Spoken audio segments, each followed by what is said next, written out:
Trump جو ہے وہ لیڈ کر رہے ہیں ہیرس کے بنسبت کافی بیٹل گراؤنڈ اسٹیٹس میں 46% اور 38% کا یہ فرق ہمیں نظر آ رہا ہے۔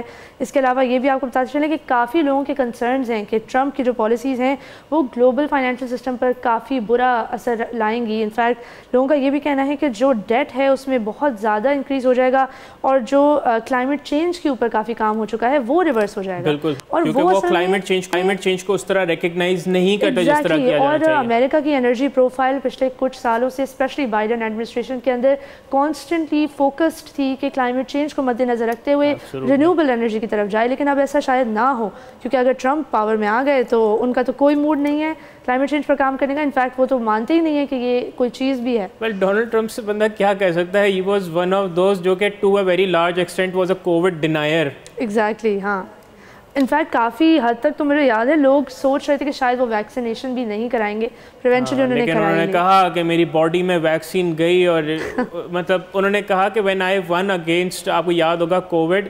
I won so much that I became tired of winning، اگر آپ کو یاد ہو۔ ایگزیکٹلی، ہاں، that is quite concerning۔ یہاں آپ کو مزید بتاتے چلیں کہ ٹرمپ نے وعدہ کیا ہے کہ وہ 10% ٹیرفس امپوز کریں گے امپورٹس پر تمام ممالک میں سے، اور چائنا پر وہ 60% ٹیرفس امپوز کریں گے۔ بہت آربیٹریری اکنامک پالیسی ہے۔ ایگزیکٹلی، اور not only arbitrary, very very harmful. Like یہاں آپ کو بتاتے چلیں کہ اس وقت امریکن اکانومی میں جو بھی سولر پینلز اور سولر پاور سے ریلیٹڈ کمپوننٹس آ رہے ہیں وہ 80% چائنا سے آ رہے ہیں، اور اگر وہ سارے 80% کمپوننٹ جو آ رہے ہیں اگر ان پہ 60% اور ٹیرف اور ٹیکسز لگ جائیں گے تو unofficial embargo سمجھیں گے، because it makes it economically unviable and that would have a direct impact or more of a bad impact on America's vision or maybe their commitment towards renewable energy. Exactly, and I think the worst impact obviously would be exacerbated if they have a president in power جو climate change پر یقین ہی نہیں رکھتا، تو obviously اس کے لیے this is not even a concern۔ ان کے لیے تو ایک تیر سے دو نشانے ہیں یہ، اور یہ دونوں ہی نشانے وہ ہیں جو عوام کو نقصان پہنچائیں گے۔ اس کے علاوہ آپ کو یہ بھی بتاتے چلیں کہ فائنینشیل مارکیٹس جو ہیں، جیسے کہ ہم نے آپ کو پہلے بھی پالی مارکیٹ کے بارے میں آگاہ کیا تھا، وہ ٹرمپ کو فیوریبلی دیکھ رہی ہیں۔ یہ ایک کنسرننگ بات ہے کیونکہ میکسیکن پیسو سے لے کے US ڈالر تک ہر کرنسی میں ٹرمپ کی ون کے اوپر، ان کی وکٹری کے حوالے سے بیٹس لگائی جا رہی ہیں، اور کئی ان میں بیٹس آرٹیفیشلی انفلیٹ کر رہی ہیں ٹرمپ کی بڈنگ کو۔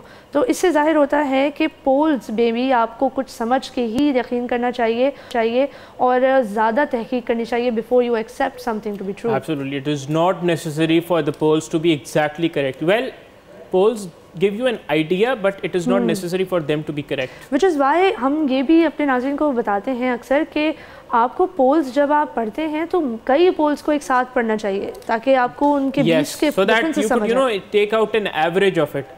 یا آپ بس ہمارا شو دیکھ لیں، ہم آپ کے لیے یہی کر رہے ہیں۔ یہ زیادہ بہتر ہے because ہم بہت جو ہے نا ہمارا کوئی بائس نہیں ہے ٹو بی ویری آنیسٹ، ہم بڑی رائے آپ تک پہنچا رہے ہیں and after lot of research. ریبا I wanted to ask you a question, آپ نے بتایا کہ ڈیموکریٹس ایک سمجھیں ایک بڑی ایک لیٹ کوشش کریں to actually secure the ground that they have lost. Exactly, کیا وہ کامیاب ہو پائیں گے؟ اصل میں یہاں پھر ہم آتے ہیں پولز کی طرف، کچھ پولز کے بارے میں آپ کو بتاتے ہیں۔ ٹرمپ اور ہیرس اس وقت 47% پر ہیں فائنل CNN کے پول میں، جو کہ کافی کنسرننگ بات ہے کہ CNN کا فائنل پول یہ ہے اور اس میں ایگزیکٹلی ہیڈ ٹو ہیڈ کچھ خاص سمجھ نہیں آ رہا۔ آگے آپ کو بتاتے ہیں کہ کمالا ہیرس کہتی ہیں کہ وہ بہت زیادہ کنسرنڈ ہیں کہ ٹرمپ انڈیپینڈنٹلی نیتن یاہو سے باتیں کر رہے ہیں، independent of the Biden administration.